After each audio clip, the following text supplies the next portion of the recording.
Hey everybody, welcome to my YouTube channel. My name is John Lunn, aka Jonnychipz, and you join me today for another In Conversation With. Well, my guest today, he is a technical architect. He's an Azure MVP and a Microsoft certified trainer. He's a huge community leader. On that note, my guest today is Gregor Suttie.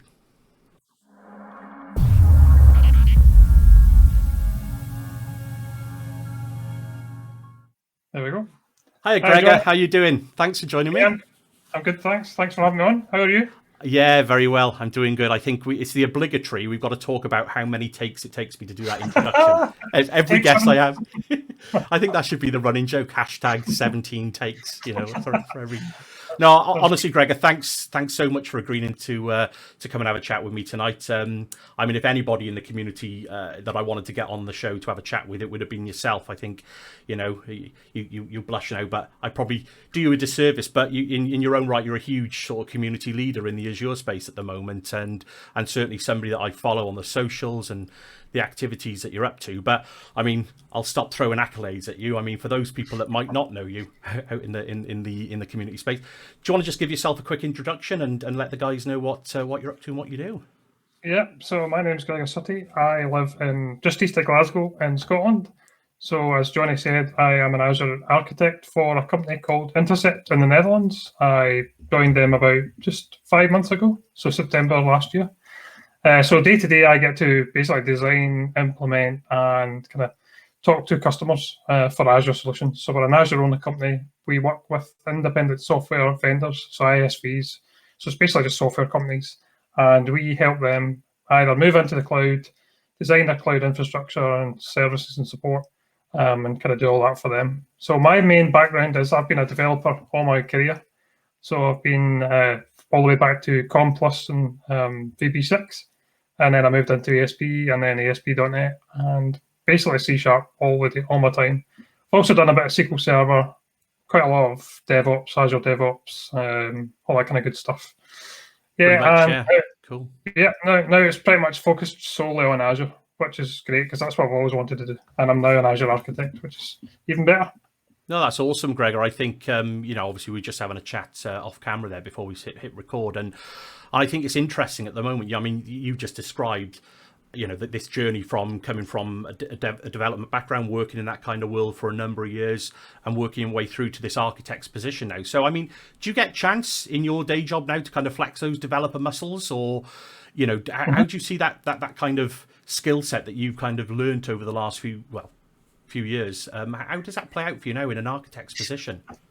It's quite interesting because not too many architects come from a kind of developer background. So a lot of people talking recently about being an architect and having to learn to code. So I'm coming the opposite way. I've learned to code and then I'm trying to become an architect. So I've got challenges going in a different direction. So my challenges are in things like networking and kind of infrastructure, which I've always passed that off to other people to deal with. So I've kind of got to learn the other side of things. So yeah, I'm still doing development today. I was developing some PowerShell scripts and debugging that in a foreign language. So yeah, I'm still hands-on. Been doing a lot of SQL Server stuff recently. Some data factory. Yeah, all sorts. No, I've seen some of your posts about it as well on Twitter and whatnot. I mean, you seem to be, from an architect's position, you seem to be covering all bases pretty well at the moment. I guess it's funny you say that, to be honest, Gregor, with the whole coming it from a development background into the kind of operations architecture world. Yeah, you're right. That's exactly the kind of picture that I see. Myself, a lot of colleagues, we came from the other side of the fence, and. I just wondering, I mean, when I was speaking with Liam, the last guest I had on the show, we were talking about this dynamic really and kind of what does it mean of all the ops folk now got to rush out and learn to code, of all the developers, have they got to rush out now and start picking the brains of all the operations folks? I mean, how do you see it? What are you doing for yourself to kind of balance that kind of conundrum, I suppose? Yeah, so there's currently 4 Azure Azure Architects at Intercept. So I'm lucky in the fact that I just kind of look at the development side of things. The other couple of guys, Richard's doing mostly AKS, Wesley does everything, and so does Remco. So if I'm needing some help with kind of maybe documenting a design and it's kind of networking stuff, I know a little bit, but not enough to be dangerous. So I reach out to these guys and get some help with that stuff.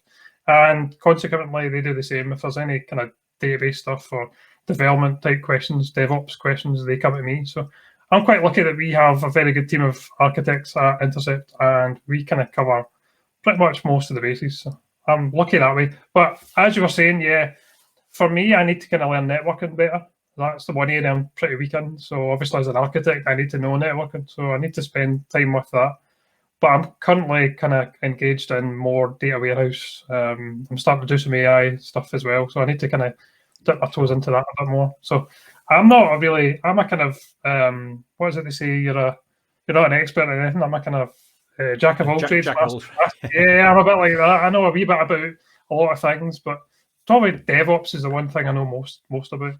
I mean, do you know what? On that note, when you say things like that's a statement that's kind of plagued my career. I think I've just been one of those people that, it's like a kid in a sweet shop. It's like, oh, new technology, run and learn and have a play.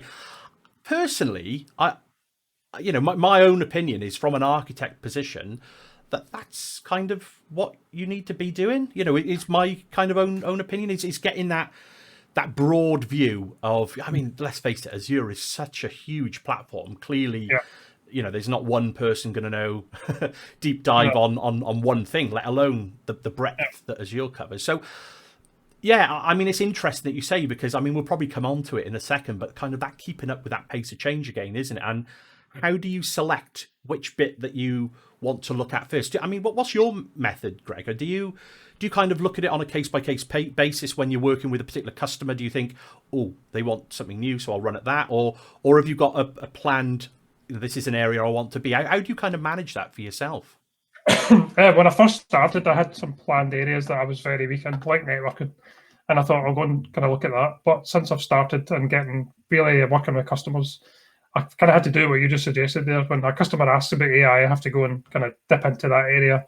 And I usually start with Microsoft Learn, look at the courses on that, and then kind of start creating some projects for myself with the AI within Visual Studio or on Azure, just to get a good feel for it.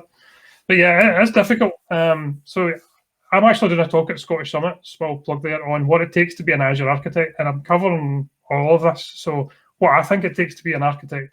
And as you just said, I think you kind of need to know a little bit about quite a number of things. There's no way you're ever going to know everything about Azure. It's just not possible. If you think you can, then you're up a gum tree, as they say. Yeah. If you know a little bit, you can at least talk to your customers and kind of advise them, and then you can spend the time looking up the rest of the information that you might need to know. But you're never going to know everything about Azure, and even trying to do that is foolish. Some people say you're better off being an expert in one area, and like yourself, I'm kind of not an expert in any area, more kind of broad. And sometimes I think that hurts your career. Sometimes I think it can actually be detrimental. If you want to stand out, you need to be an expert in one area. So I don't really stand out because I'm not an expert in any area. I just know enough about quite a lot of areas, which is kind of the opposite. I think there was a good like hashtag. Maybe you shouldn't base your career on hashtags, but there was a good little one, and it says hashtag learn it all. Now, it's quite a grandiose statement, learn it all, because as we know that we can't learn it all. But I mean, I suppose maybe not that I'm here to give advice out or anything, but I don't know how you see it from your side of the fence. But certainly from my point of view, you need to kind of learn at least. I know Microsoft, they do the fundamentals exams, which kind of gives you a good flavour for the areas that each technology is kind of dealing with. But I think as an architect, you need to go a little deeper than the fundamentals, up to kind of that associate kind of level, if not a little bit deeper in some areas. So it sounds a little bit, I don't know what the word is, maybe it's a little bit egotistical, but sometimes I think you're right, people certainly look at you as maybe a generalist or not a very, not a specialist in one or any given area. And so somehow that doesn't make you valuable. And I think, I don't know how you find it, but whether you're out, obviously when none of us are out at the moment speaking face to face with customers, but certainly those softer skills, those the ability to speak to a customer, understand, the customer's requirements, maybe not at a technical level, but all of those other softer areas or those business related areas and customer requirements. Do you see it like that, Gregor? And is that the kind of job that you're doing as an architect at the moment with your customers? Yeah, so my day-to-day job involves maybe speaking to a customer for the first time. So they'll maybe fill out a form that we've asked them to fill out, just a kind of general question about the company size, what do they do, have they played with Azure, do they have an environment set up, what would they like us to do, and then you basically start off with a design call, and you basically just speak to them. So it's soft skills, as you say. You basically try and get out of them what is it they're after and why. Half the battle is why you want to move to Azure. Is there any particular reason, anything you're particularly going after or trying to do? So yeah, you need to kind of have a chat with them, get all the requirements, and then what we tend to do is put a design document together. Sure. And then after that, we'll set up a call with them and basically just go over what we think is the right move for them and discuss it. But there's also talking to them about all sorts of things about governance and have they thought about governance from the start. So a lot of people we speak to have created some Azure resources and now they want some help because their governance isn't in place. And no, definitely, yeah. A lot of people are kind of trying to put in governance when it's too late, or not too late, but after the fact, which is pretty much is too late. So yeah, we talk to customers about a lot of things. So I love my job. It's different every day. Every customer's different. During the day, I'll talk to 2-3 customers, and they're all doing different things in Azure. So that's half my problem. Is like I'm talking to someone yesterday about Friday about AI and what they want to do with AI. So I didn't actually know a lot of the answers to the questions. So I basically said I'll get back to you this week, and I'll have to go off and try and find that information. So, but that's challenging. That's the wonderful life of an architect, though. Yeah, is that I think that is an architect's role, is that you're in, as the voice, that the earpiece to listen to those requirements, and the more broad Azure and in detail in certain areas, that I suppose the more relevant the conversation is with your customer or so if you might not be that expert, but you know a man that is, sort of thing, like you say. You've got a good team of people and you've each got your specialist areas. So I mean, I just I suppose it's a really valid thing to talk about, especially I guess for those sort of new into the IT industry. Maybe maybe they've got their sights set on, aiming to become an architect in a cloud platform. And like you say, if you're doing the talk, then I guess you're probably going to cover a lot of this in that talk. But, it's almost understanding that you kind of need to take the blinkers off almost, isn't it? And understand not only what the technology does. Again, we were talking about this briefly before the call, but it's being able to apply that knowledge. Do you find the same thing? It's being able to translate what the fluffy slideware says and the brilliantly presented demo does into kind of business requirements. I mean, I guess. Yeah. No, that's definitely a part of it, without a doubt. You've got to take the requirements and kind of figure them out. What are the real requirements? But you've also got to talk to customers about things they haven't considered, like governance, security. What kind of accounts do they want? Do they use Lighthouse to get the access? Do you want to lock it down? All sorts of things. We get a lot of questions about things like data governance. So we deal with a lot of companies in kind of Western Europe and Germany and places like that. And they're always asking similar questions about GDPR, where is the data, all that good stuff. So and they're not necessarily technical questions, I guess. I think, again, it's kind of drawing on knowledge that all of a sudden you're asked a question that's to do with regulatory compliance in a faraway country that you may not have even visited. So I think it's probably wise to kind of shine a bit of a light on that as to what the. I mean, I've made a couple of notes just to talk about, but job roles is one thing that is interesting, especially the likes of me and you. We're both at this kind of architecture zone where we're doing very similar work by the sounds of it with our respective customers. But you got this whole tier of kind of job role, and I don't know about you, Gregor, but I'm seeing this kind of mix between the roles. Obviously we've got clearly defined developer operations, but even like in the consultancy space, or you've got the concept of an engineer, a cloud engineer, you've got a consultant, you've got architects. I mean, how do you see that landscape working out? It could be clear cut, I suppose, but I mean, I see quite a lot of mix. Is it similar for you? I think there is quite a lot of mix. We're lucky at Intercept though, so we have Azure Architect, so that's kind of like the first protocol for the customer. So we design and implement the environment. So we'll set up the environment for our customers, and then we can hand it over to the managed services team. So we have 2 continuous improvement teams of about 10 guys in total, and their job is basically to take that environment, make sure it's secure, make sure it's following best practice, make sure it's got cost management policies and all that stuff, and they look after it once it's in production and signed off for the customer. So I am still doing development, don't get me wrong, but we're probably needing a data engineer. So yeah, what you were saying there about job lines being blurred, without a doubt. We're just lucky just now that we don't really have that problem at the moment.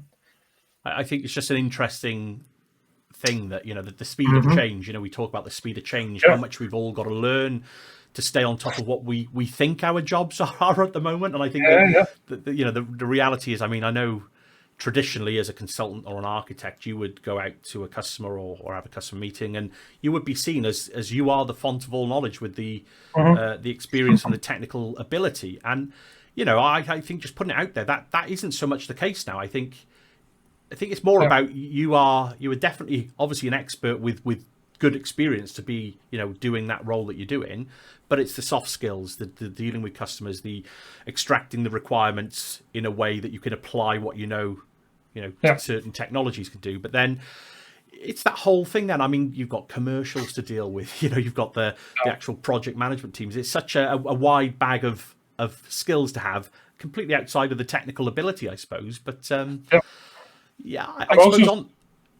also seen architects. So for me, architects is probably, I've got my own personal opinions on architects. I think architects should probably deal with the end-to-end thing. So I think deployment and security should be part of an Azure Architect's job. Now, a lot of people in the past would say an architect just designs a system and then doesn't implement it. I'm not a fan of that. I'm also not a fan of, this might be a little bit controversial, but I think an architect should have at least deployed the solution and tested it before you pass that off to a customer. Now, not everyone agrees with that, but I don't know how an architect can design a system that they've never tested. So how do they know it actually works? No, go on. Sorry, Greg, go on. I could be an architect that designs anything, and not anything, but I'm sure I could borrow an Azure architecture diagram from the Azure Architecture Center and pass that off as my own and just say, implement that. And I just think an architect needs to be able to have tested it, made sure it works, even right through deployment. So when I'm talking at the Scottish Summit, I talk about an architect who, in the past, if you think of an architect building a house, then they would have taken care of everything. They would have checked the materials, you know what I mean? They would have overseen the deployment, the building of the house, right through to completion. And I've seen some architects in previous jobs, not Azure architects, just like general architects, who basically just designed the system and then passed it off to the developers. And I never really felt comfortable with that, to be honest. Yeah, I think I'm on the same page as you there, Gregor, to be honest. I think it is, I think it's down to the individual as well, the person doing that role. It sounds like you're very similar to the way that I personally try and work, which is I've had this motto that I wouldn't ever tell somebody to go and do something that I haven't done myself, so that I can at least offer that level of, go and do it to learn and experience those things for yourself. But if you get stuck, come back, because I've kind of lived and breathed those pains. So yeah, I agree. I think the only slight caveat for me is, clearly we're in a world where literally, I don't know about you, Gregor, but certainly when I'm doing some customer design work or implementation work, well, if we concentrate on the design, by the time I've drawn up that design, passed it through review processes, things like that, got sign off from a customer, something has gone into GA or something has gone into preview that potentially changes that design, so it's almost having that ability to kind of roll back or keep up with the pace of change. That's certainly one thing that I found challenging. I always think of my design as a living, breathing document.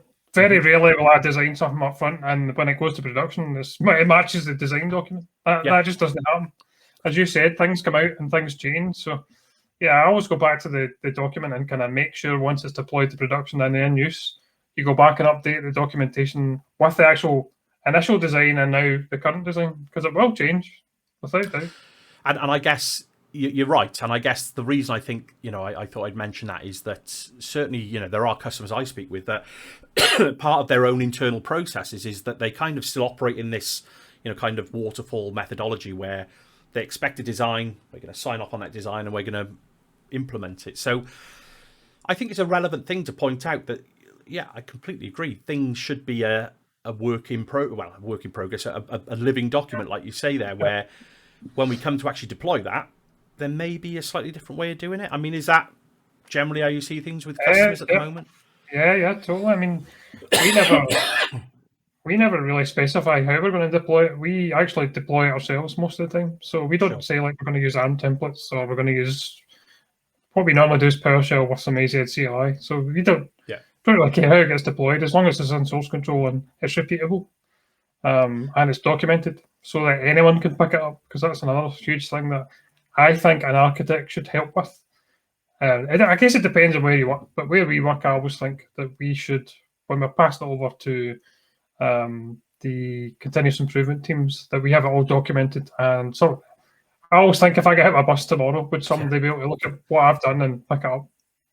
I mean, that's an interesting concept as well, because I mean, you mentioned obviously DevOps earlier, and I think we touched on a little bit of infrastructure as code, that kind of thing. I mean, from my perspective, it certainly seems that there's this, kind of big snowball coming down the mountain where certainly customers, more and more customers that I'm seeing are kind of opting for that infrastructure as code way of handling their infrastructure now. And that kind of throws up 1,000,001 different questions in my mind, is that things like, have they got internal skills to kind of operate that, or do you pass it over to a managed service like, Intercept or, another company? I mean, how are you seeing at the moment? Are you seeing similar things to me from infrastructure as code? All of our customers are wanting to do infrastructure as code.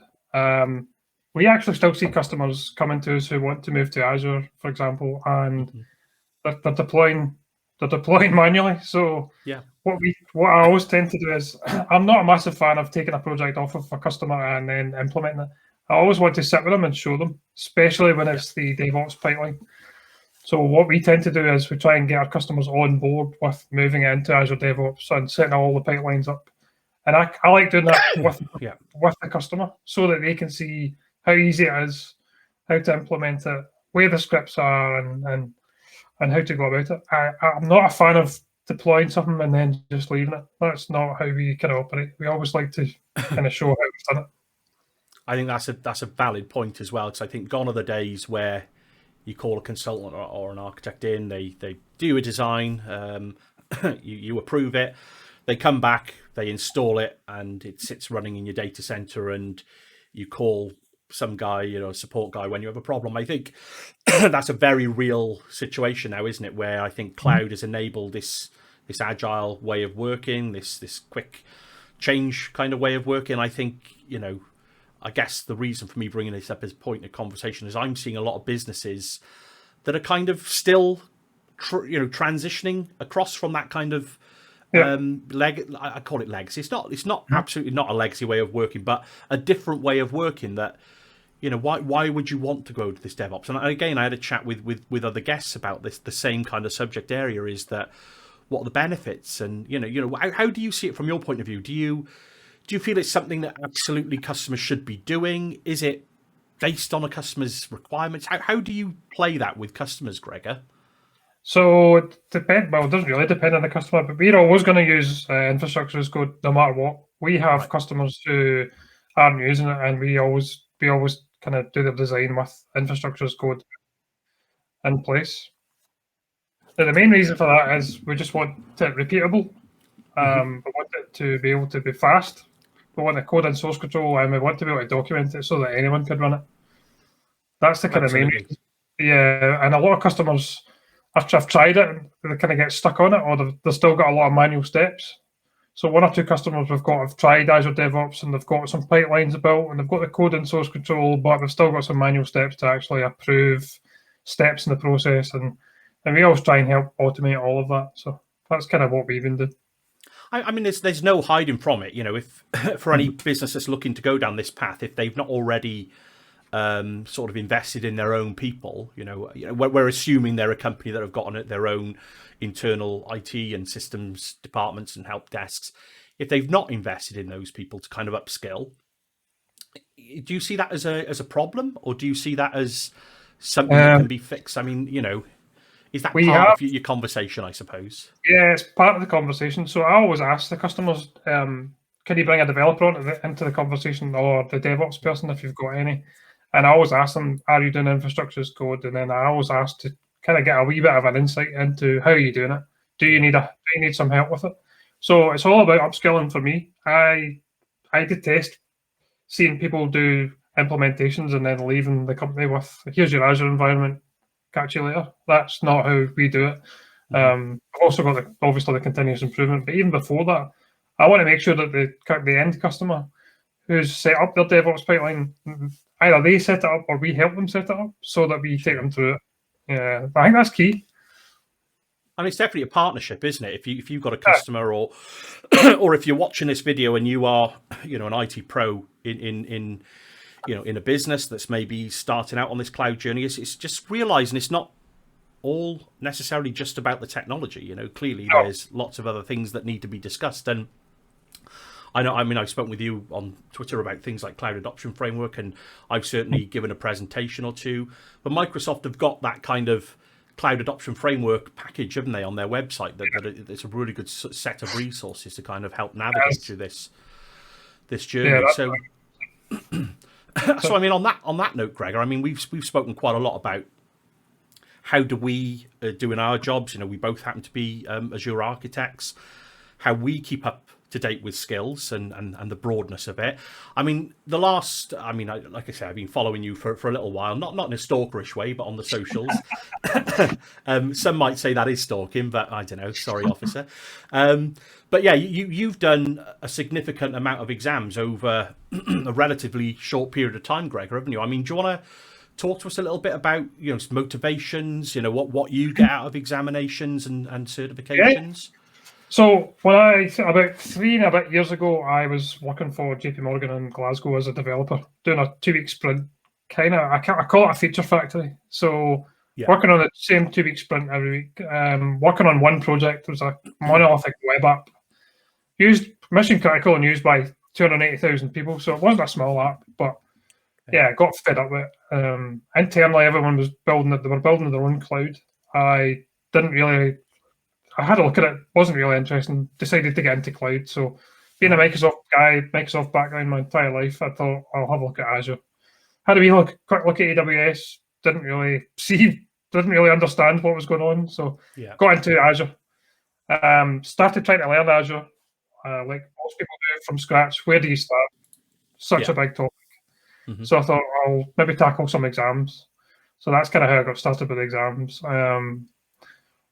Sat the AZ 100 and 101 within a couple of weeks because the betas come out, failed them and just moved on. Now, the reason why I set the exams is I want to, first of all, I kind of set a practice test and then I usually get about 10 out of 10%. Yeah. And then I sit and study and then I'll do them again and I'll think, right, now I've got 60%. I've learned something. Good. Let's keep going. And I just love learning. Can't stop. I've got this bug where I just need to learn everything. I just want to learn it all. I know that's not a thing, but so sat as many exams as I could. Like you, something comes out and I'm like, well, that looks interesting. AI exam, for example, really like that. The cool stuff. Great technology. Probably do the same with IoT later this year. I'll look at that. So yeah, I just want to learn as much as I can. It also helps talking to customers when you have even the fundamentals. You've got an idea of what they're talking about. You can give them advice. But my advice for if you want to learn Azure is have a look at Microsoft Learn. Look at what exams might interest you. Don't just sit them because they're exams. Sit them because you want to learn the content. And I was doing 2 hours a night for a long while, just dedicated to try and learning as much as I can, with the view to try and become an Azure architect. And here I am. So do you find having that goal, that's the motivation for you? That's where you want to get to. So do you get you one of those kind of people that kind of can get motivated by setting your own targets? Every 3 months I'll write down about 4 or 5 goals that I want to do, and even when I'm doing an exam, I'll say I was going to do the AI 100 tomorrow. If I was going to start studying for it, well, I'll give you an example. I started studying today for DP 300, the SQL exam. Okay, so I'll book the exam in a month's time. So there's Right. nothing like a bit of pressure to go, right, I need to put time I nearly aside. choked then. Turn the Xbox off, turn the TV off, start Yeah. studying, because I will not move that date. And I'll sit it. Well, I haven't booked it, but that's the kind of thing I do. I usually book it for a month in advance. I mean, you mentioned it earlier when you said you sat the kind of the initial Azure sort of advocate exams. You fail them. I mean, that's. Yeah. Oh, I failed the first two. Yeah. Yeah, I mean, people ask me quite a lot as well. Is because I've done a few exams in my time, and people say, "Oh, you pass these exams. Is it difficult?" And it's like, look, don't get hung up. You're going to fail them, no doubt. Unless you've got some, photographic memory that you can kind of read text and store it, you're going to fail them because that's part of the learning process, in my opinion. It's don't get me wrong. Definitely. It's not great to fail. I mean, I know Microsoft used to do those second shot vouchers, didn't they, on occasion back? I don't think they do them so much now, do they? I've certainly not seen or heard of them for a while, but certainly if you're paying for the exam, it's not great if you fail, I guess, from saving that money, but hopefully you can get the company that you're working for to pay for them for you. I think it's a valid point there, isn't it, Gregor, to say that if you are just starting out, don't get hung up. If you fail an exam, I failed the first two, but when I saw my score, I failed by about 10 marks the first two, and I thought, this proves that I've actually learned something. Absolutely. The next time it's that extra question that just gets you over the line, isn't it? And yeah, I mean, I've also passed a couple of exams right on 700, so that doesn't bother me as long as I pass. Yeah, you and me both. I think it's just. I mean, we touched on it earlier on. It's great having these certification sort of badges and whatnot. And I know to some people, and to me, to be honest, now and again, it's like it's nice. Oh, look, I passed a new exam. I've got another little shield. It's kind of gamification a little bit. That it's nice to kind of go for that. But in the real world, then when you roll that back to what does that actually mean for customers? It's about. I don't know about you, but for me, it's being able to apply that knowledge that you've just gained in studying. Do you use it in the same way? So I use an exam as a mechanism to look at all the skills, the skills measured, and tick off each area as you go, and hopefully retain that knowledge so that when you do speak to a customer, you kind of, I kind of know where they're going there. I've not dealt with that before. Do you see a similar thing? Absolutely. So, for example, I'm probably going to do the Power Platform at some point this year because at some point customers are going to come to us and start asking us about that. And I don't think anyone at Intercept's really looked at Power Platform as yet. So I'll definitely look at the fundamentals and potentially the one after that, just for the fact that if someone does ask me about it, then they can come to me and say, Gregor knows something a little bit about that. Not doing it for the badge, not doing it for anything else. Just I'm interested in the Power Platform stuff and what can it do. That's the only reason. For example, I'm doing DP300 because a lot of customers are asking me about performance tuning and Azure SQL. Okay. And I know a little bit, but not enough to be dangerous. So I want to do the exam so that I've got some kind of idea on what I'm actually doing. Yeah, no, absolutely. So you use, similar again to me, you use the exam to kind of set the scene almost for that technology. And just because you pass an exam... doesn't necessarily mean you're going to rush out and then be the world's greatest, architect or subject matter expert. You've set the grounding. Yeah, that's exactly what it is. I did the AI exam, set the ground. I kind of know cognitive services and the AI machine learning studios and all that. I can have a conversation about it. Could I implement it? Probably not, but at least I know where to start. Yeah, and I think that's the point, isn't it? It's like, 'cause I think certainly if you're from a developer background, there's certain elements to Azure that lend themselves far more freely to a developer than they would to an operations guy. Things like cognitive services, and I know Microsoft have done some fantastic work with putting in sort of pre-packaged solutions like the forms analyzer and stuff like that. That's kind of built on machine learning and AI. And I think, I don't know about you, but for me, that's definitely stuff that's there now today. And clearly there are businesses using that, but for me, that's the goal. That's where we're all going to be working in 5 to 10 years' time. Do you see similar trends to that? Yeah, I think I see the trends that I'm seeing just now is everyone's doing AKS and everyone's moving data into the cloud. And with more data in the cloud and more containers in the cloud, I think that's when AI and machine learning and cognitive services will really take off. Do you know what? Everyone's slowly moving together to kind of move in that direction.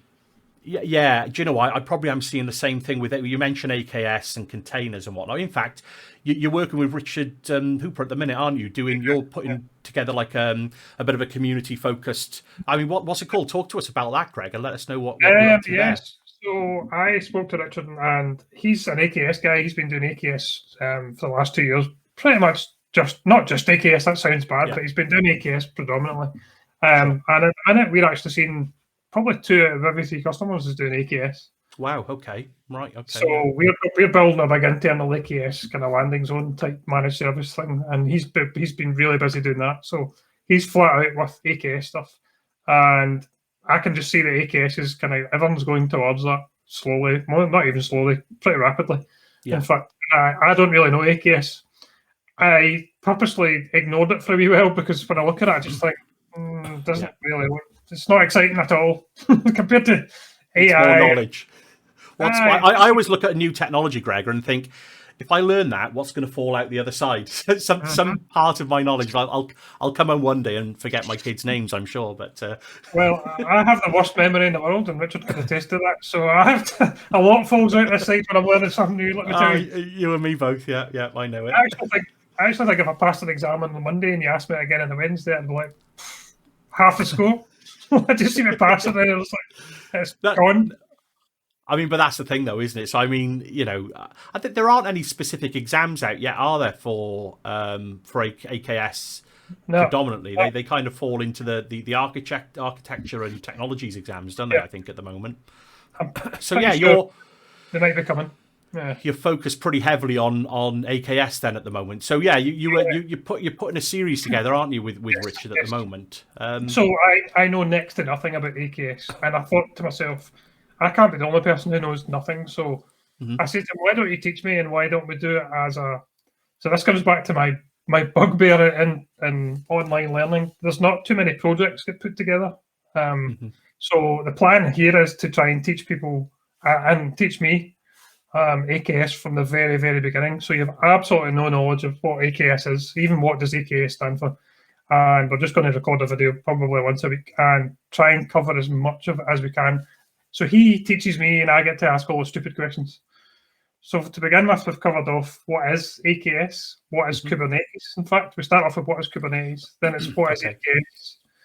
Then we're kind of covering the things like nodes and pods and what are they actually, what are they? People might hear you talking about a node and a pod and all this stuff, and I'm like, right, so let's talk about that. And today we've just launched the episode 4, which we're doing how to create an AKS cluster using the Azure portal.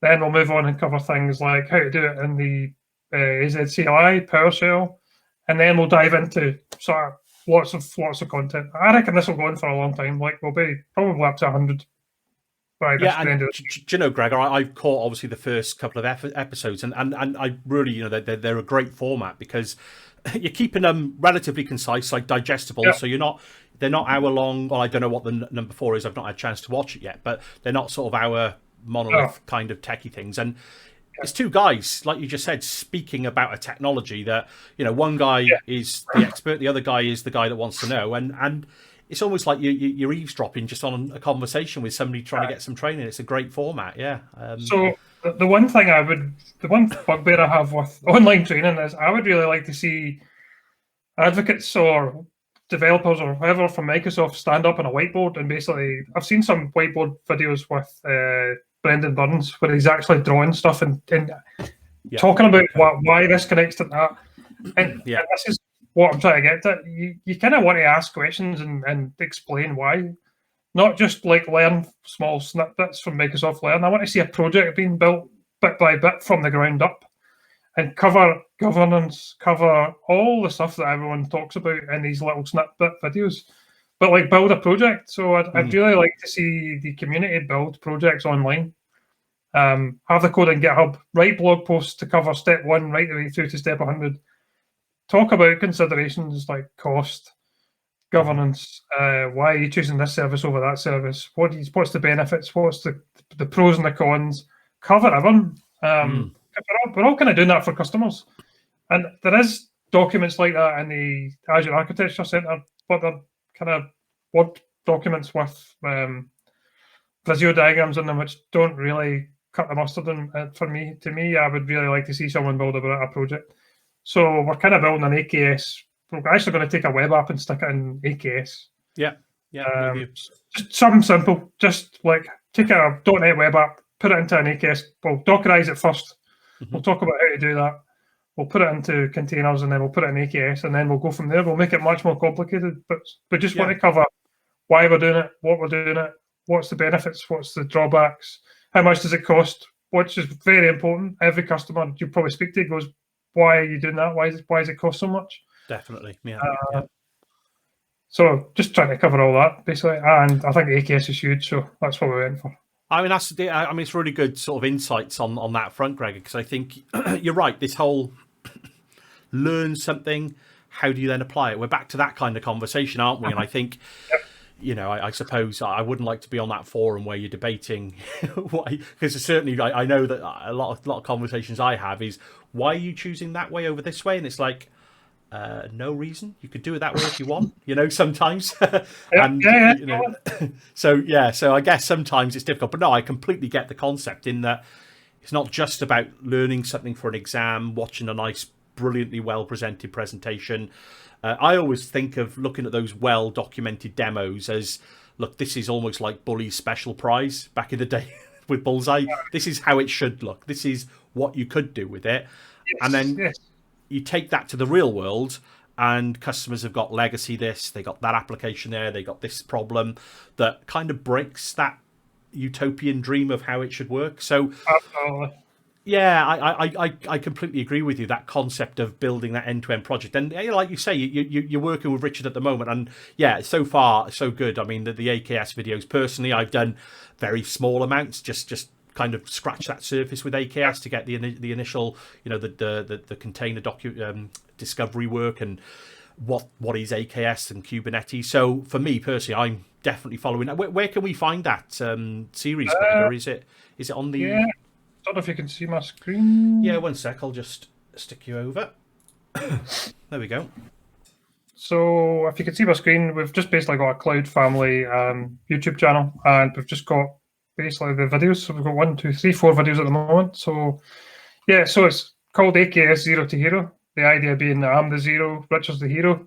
He's going to teach me AKS because he's really good at that. He spends a lot of time on it, knows his stuff, and I get to ask daft questions like, why does it cost this much? Why am I clicking this? Well, and why? We're going to. Some would argue they're not the daft questions, though, are they? They're the questions on everybody's mind. Yeah. I'll be honest with you, I know the answer to some of the questions, but I'm still asking them because I know people will think, why is he clicking that as opposed to that? Yes, absolutely. Yeah, I mean, we'll cover doing it in the portal. We'll cover doing it in PowerShell, CLI. We'll try and cover as much as we can. Obviously, the problem with projects is there's requirements. I mean, we don't have requirements, so we're kind of making it up as we go along, but we're going to try and cover as much as possible. I mean, it's great insights, though, isn't it? When you've got somebody with vast experience like Richard, when he's working with AKS and Kubernetes at that kind of level, I mean, these kind of videos are kind of like gold dust, really. You don't I mean, in terms of real world examples of the kind of things and problems you hit, it's I can't point to too many video resources where I can ask a question, or someone asks a question of why are you clicking that and why not this and why does it cost so much. It's just good to be able to do that.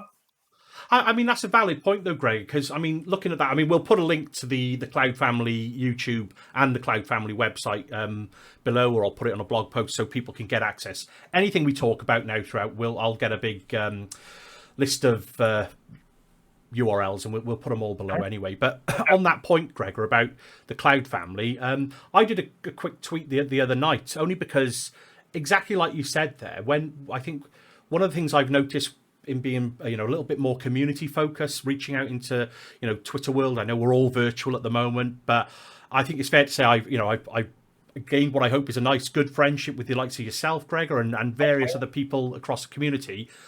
All of those guys are all expert and girls. They're all experts in those in their own specialisms and specific areas. A lot of people are doing YouTube content. They've got blog posts at the moment.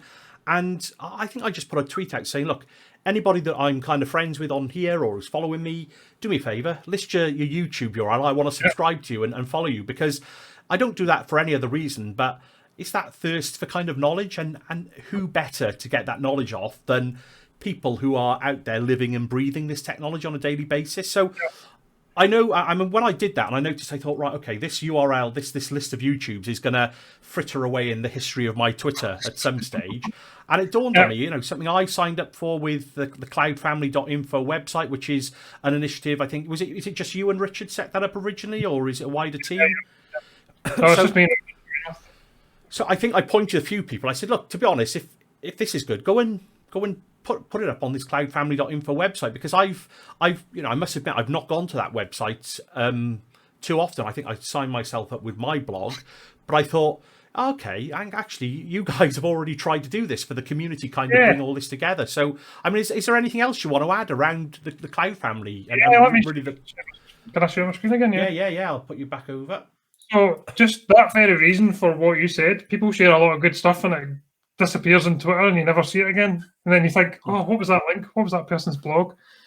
So we just tried to basically, we wanted to call it Azure Family to begin with, but we thought better of putting Azure in the name just in case we ever get it. So we basically have, you can sign up. It's not really a membership, but we put in people who want to be part of the Cloud family. We've actually got a committee now, so we've got 6 people on the committee. We just come up with ideas and try and do things. So we've got Claire, Adam, and Amy, who all work at Microsoft, and we've got Sam Erskine. So kind of diverse group of people that we just try and come up with. This is just a list of people who can join it. It's free to join. You just basically put your name in. And so on the left, we have Cloud Champions, and every month I kind of keep an eye on Twitter for people who's doing a lot of good content. And then we try and give them a wee shout out. So have a look who it is for February. It's your good self. I know. I got to thank. I mean, it's like you're giving me some kind of a backhander here. You come on my. No, I can't thank you enough. It's a real privilege to kind of be given that accolade, Gregor. Like I said to you on Twitter, the idea behind it is to try and shine light on people who've been doing some good stuff. So it gives you a little bit about the community and stuff that they're doing, and just to make people aware of good people in the community and how to get in contact with them and share the resources. So that's the Cloud Champions. So we do that every month. We've also got a podcast. So myself and Richard are doing a podcast where we're just interviewing people who, again, are doing good things in the community, interesting people to talk to. So we've been talking to all sorts of people. Believe it or not, this talk doesn't get a lot of hits, but this is my favourite talk ever. So we spoke to, we got a wee typo there. Spoke to Michael Ryan, who is the EMEA manager for Azure Engineering. Now, I highly recommend you listen to this because he talks about the insides of Azure. Really cool stuff. So, yeah, the idea with the podcast is just talk to people who are good stuff and people who are interesting.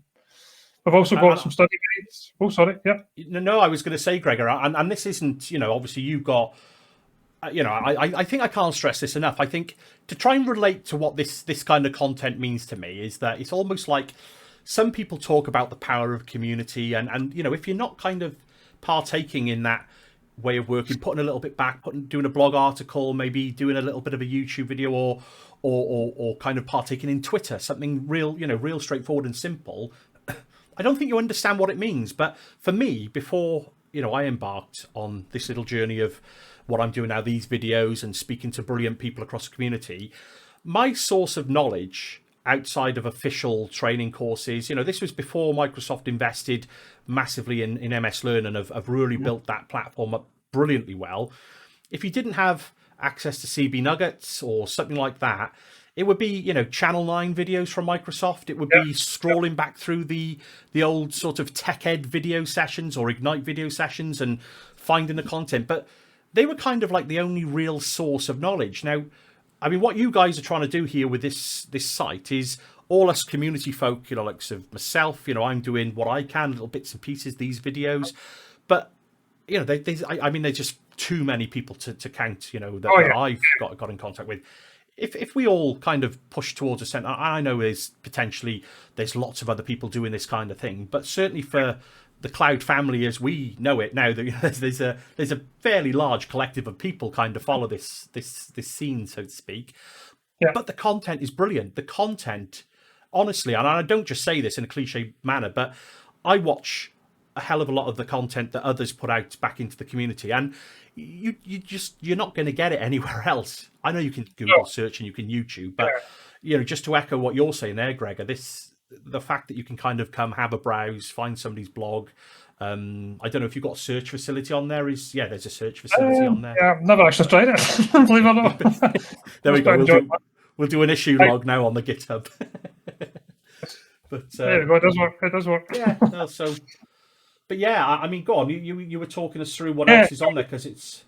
So the idea is basically what you said. People put lots of good content out, and it's difficult to find on Twitter. So if you might put a tweet out in an hour's time, that's gone. You know what I mean? You don't really. It's hard to search past previous content. So we've got some study guides. Some of these might be a little bit out of date, but we've got some Azure study guides. We've also got projects. So some people have built some really cool projects. Yeah. So this guy wrote like an ARM template viewer. Mitton's got a whole cloud skew diagram thing. So if you've got a project that you're working on and you're wanting to show it off, then go for it. Feel free to put it up here. I don't know if you've ever seen Azure Charts. Have you ever looked at that? Brilliant website. Yeah. This guy Gary's got a UK Community Connect where you can connect to speakers, and if you want to find speakers for talks, you put in the subject. Yeah. There's an Azure Spring Clean Games thing where the guys created some quizzes. And we've also got Jamie's Instagram playground. So yeah, that there. We've also got useful links. So I just put a list of useful links together. Just stuff that I found useful. So there's things like the Azure document, Microsoft Learn, training that's paid for, free training, some Slack channels, GitHub, and some random Azure links, and then the blog. So this is where everyone puts the blog. It doesn't need to be Azure blogs. If you've got a blog on any topic, feel free to add it on here. So this is all in GitHub. Let me just browse to that. It's all open source. I was going to say, all this is open, isn't it, Gregor? So, I mean, as you call it, so anybody can kind of go up there, maybe fork the GitHub repo, put your own content, your own changes, and create a pull request. And obviously, we've had quite a lot. Yeah, we've had quite a lot. We've got a lot of 30 plus contributors so far, so that's been really good. I mean, I just thought, as I was speaking to you earlier, obviously about this, it's just a great, like we were talking before, that sometimes, other people might be doing this kind of stuff, but genuinely, it's just such a great sort of focal point. Unless the alternative, is that you join in the social exploits on Twitter, go and follow, find out who these people are. I mean, this is, you're pointing at, look, these are the kind of people that are active in the community.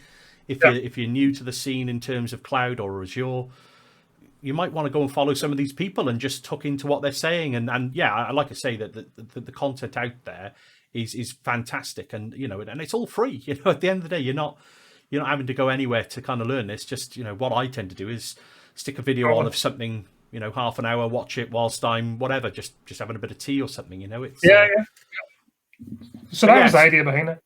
Just have somewhere where people can put the link and everyone can try and find them. But we'll put links obviously to this website as well. We'll put it all below. So, but yeah, personally, I'd encourage anybody that's watching this, go and sign up, submit. If you're doing a blog, even if you think it's insignificant, sign up, put it on there, because I mean, we might change gears. Have you got any more you want to show on that website, Gregor? Because I'm thinking of changing. I've also got just a quick Azure resources thing that I put together. So this is just basically, if you're into Azure and you're wanting to get some knowledge on AKS, DevOps, exams, governance, policies, talks, and useful links, I've just put that together. So it's just these are the resources that I come across day to day that I find useful. I mean, I think this is why the introduction of I view you as the royalty of Azure community, Gregor, because I know you've got to take the credits, but this is mainly for me, because I'm like, right, what was the link to that? Like, there's one down here for learning KQL. So I've seen a tweet from somebody a tweet saying, if you want to learn KQL, here's a great example. So if you log into here, you can play about with KQL and learn custom query language. So I'm thinking, right, I'll forget about that link. I'm going to put it in an Azure, a GitHub link. It's just for me, but I've open sourced it so anyone can look at this. Yeah, no, but I think that's the point, isn't it? Is that I appreciate that maybe over time this could come unwieldy, but I guess, it's just that thing, making it open source. It allows us all in the community to kind of do our little bit to kind of try and keep that up as a centralized set of latest, good set of resources that we can all keep up to date as a community. So, I just called it out the other day, and I think my Twitter feed went a bit crazy for a while there, because it was like, oh, everybody share, and it's great because I subscribe to all of those channels and I've watched quite a lot of the videos so far. But I think in a sustainable manner, this website crossed my mind that it's a great place to kind of store this content, and like I say, all the links we'll put it below. All I was going to say, Gregor, is maybe switch gears slightly, because we've touched on the community aspect of it. Obviously, let me flick back over to our camera. Obviously, with yourself, you've done, it's probably fair to say, a lot of community work over the last few years. Do you want to talk us through some of the initiatives that you've got going on at the moment? Because I know certainly back in December you had the Festive Tech Calendar that was going off, which was phenomenal. I was watching the content going out there. I was watching, how it was being received, and it was brilliant. So just.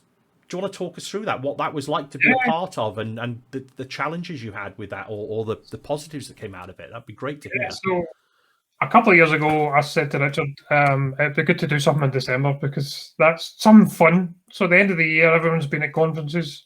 Well, we wish we'd been at conferences this year, but yeah, you know what I mean? It'd be good to do something fun and try and have a bit of fun at the end of the year. So we did the Azure Advent Calendar 2 years ago. Again, this was just to try and get. So we did a call for speakers just for new people, to try and get new people involved. So people who are wanting to get started in creating content. And basically we did, so I think it was 25 days worth of content. So it was 3 bits of content every day for the whole month of December, well, for 25 days in December.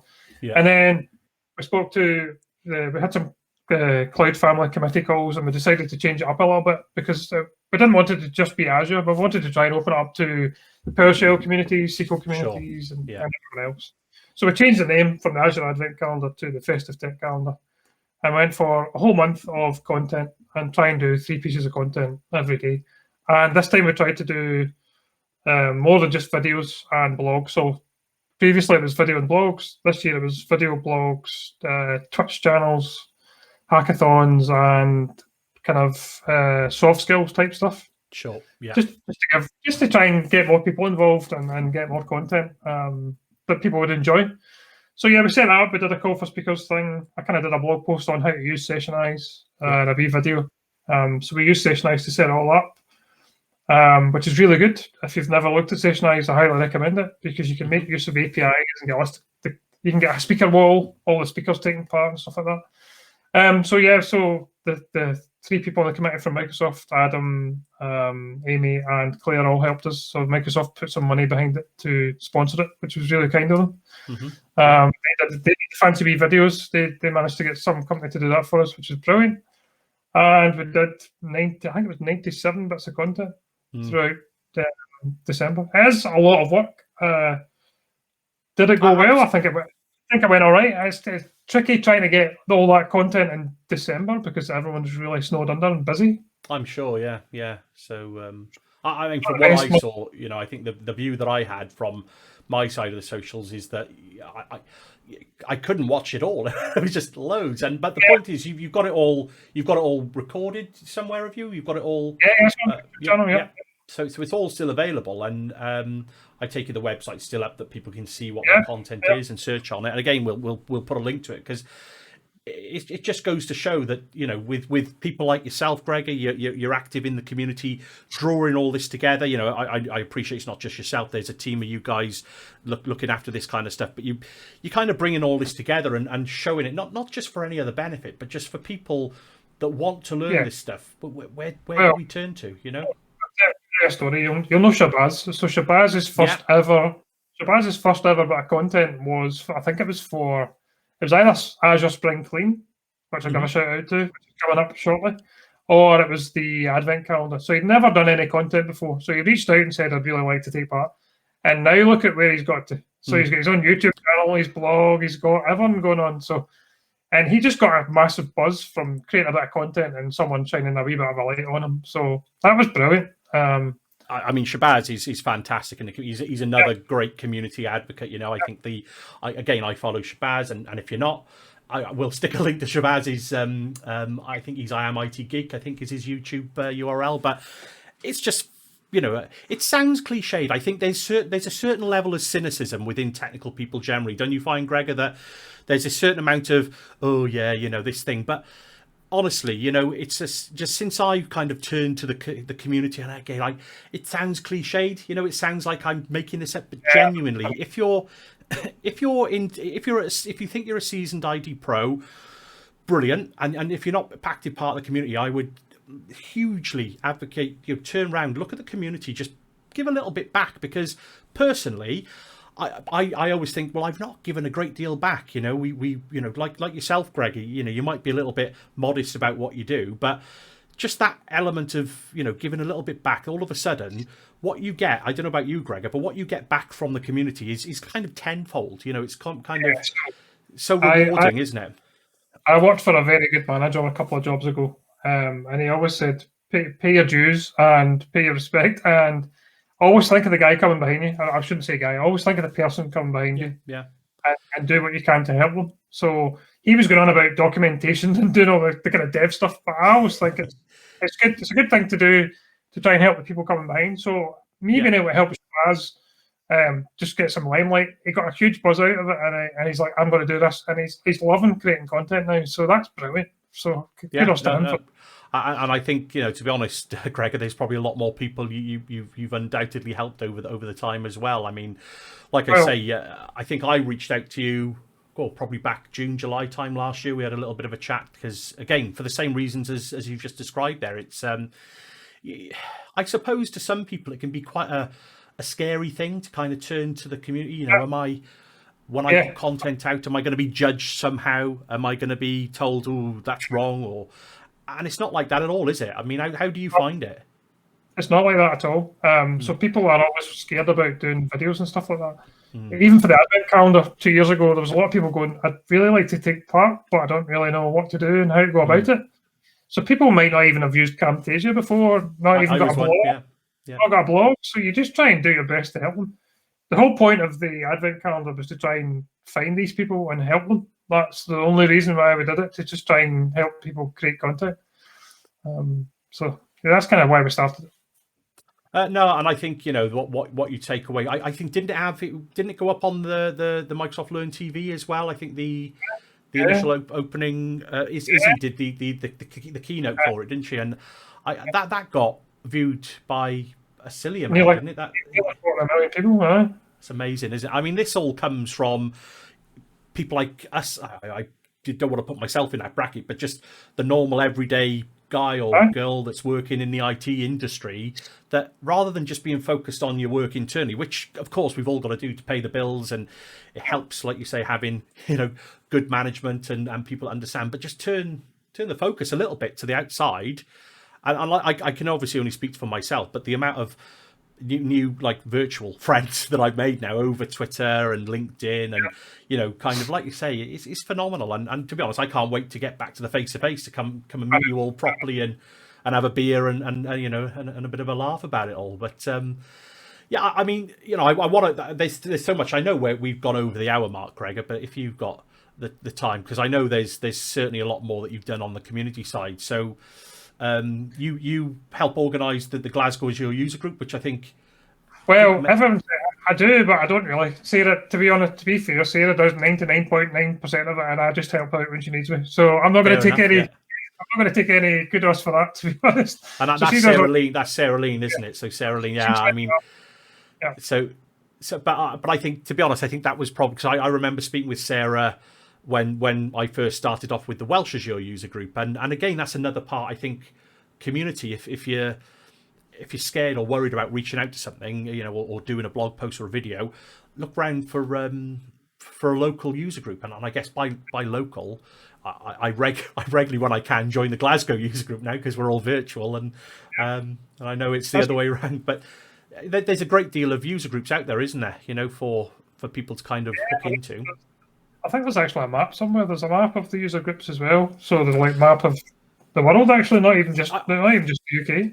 I think Sarah did a website, didn't she? I'll have to try and dig that out and maybe I've shared it a few times actually. I think Sarah put together that map, didn't she? Yeah, I think so. Yeah. We'll dig it out. We'll the right link. Oops. Yeah, we'll put it in the links. But I mean, I don't know how to wrap this up, Greg. I mean, to be honest, I could probably carry on speaking to you for the next 3 or 4 hours. But I mean, to try and summarise what we've gone through then and the kind of point behind this video.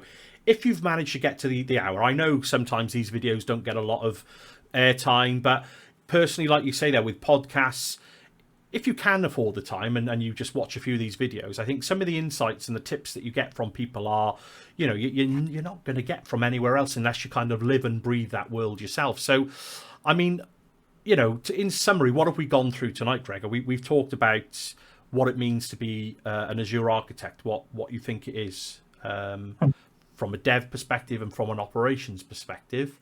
And we've kind of talked about that whole part of, you know, the day-to-day working. How do we create good content in order to kind of describe and apply what we learn about Azure into real business situations, isn't it? You know, how do we apply that knowledge to make it work for business? And we come full circle to community. And like I say, Gregor, we could probably go on and find another 5 or 6 topics to carry on talking, couldn't we? We're just really lucky. We've got a really great community. Everyone's really brilliant. So definitely, if you're not part of the community, just try and become part of the community. I'm only on Twitter. I'm not really on Facebook or anything like that. I just find all my community people on Twitter. My number one tip is follow as many people as you can on Twitter. Now, people think, oh, I don't want to do that, but I follow absolutely everyone I can. Anyone with Azure, anyone with community content, I follow them. So I try and grow my network as much as possible. No, absolutely, and you know, if you have managed to get to the end of this video and you're watching this, I think it's probably fair to say reach out. You know, you've got no problem with people reaching out to you on Twitter. You're there, to help people, and likewise, you know, I'm the same. You know, I think I'm a relative newbie to this world with doing these videos and the community content. I'm hoping to do a little bit more myself over the coming months and years, but we'll see how far I get before I get told to put my silly lights away and stop flashing logos about the place. But honestly, Greg, like I say, I mean, it's been brilliant to have you on as a guest. I think when I first thought of this series, you were, you know, one of the first sort of 2 or 3 people. It was like I had 2 or 3 people. You were up there with one of the people I wanted to invite on, because I think you've certainly influenced a massive amount with how I've approached community. We've had, you know, various interchanges over social media. So, you know, I personally thank you for your help so far, Gregor. And I think it just goes to show, turn away from the day job inward looking of your work on a daily basis and just focus a little bit on the community. And I think it's probably fair to say you get tenfold out. Would you agree with that? I've been really lucky. I've had a lot of doors open. So when I first done this, one of the cloud advocates really liked what I was doing in the UK and said, "Do you want to come down and meet Scott Guthrie?" Wow. At the Microsoft offices in London, and I was like, yes. Okay. So I mean, it can open doors. I mean, I'm not doing it to open doors, but you'd be surprised just by how much helping people you can get. Like, you can get some nice outcomes. Yeah, so Gregor, I can't thank you enough for obviously joining me today. It's been fantastic. Really enjoyed the talk.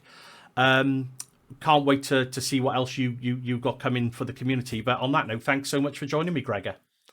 Yeah, no problem. Thanks for having me. It's been a pleasure talking to you. Thanks a lot. Speak to you soon. Cheers, Johnny.